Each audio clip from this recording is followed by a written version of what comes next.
Omega Cat, doing all the process for protection and registration.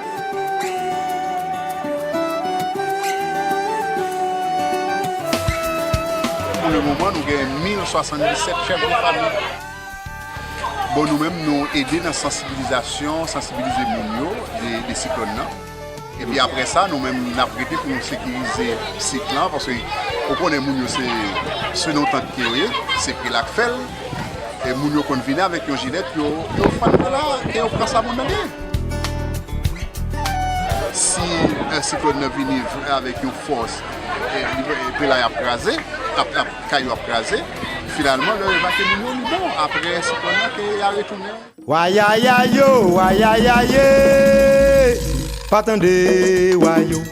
Patande, wayayayo. Patande, wayo. Patande, wayayayo. Gelova, way, way, way. We're here at this is lycée Jean-Marie Vincent in Tabar. We're just finishing up with a short-term evacuation of extremely vulnerable individuals from flood-prone areas in advance of Hurricane Sandy, which is expected to hit quite heavily affect Haiti over the next couple of days. The idea here is basically to provide people who otherwise wouldn't have any alternative a safe place to ride out the storm. So we've just finished the evacuation process with the Haitian Civil Protection and the Haitian Red Cross in order to accompany the individuals here and also to ensure that the sites are well managed and have sufficient supplies and materials so that the people can live here comfortably for the next couple of days.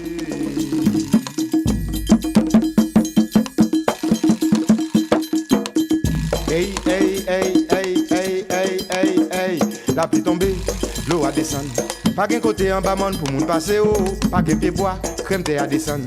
Ti roche go roche, tombé gringolé oh. Démarquez mes amis, y'a pas démarqué nous. Oui démarquez, Guinée a démarqué.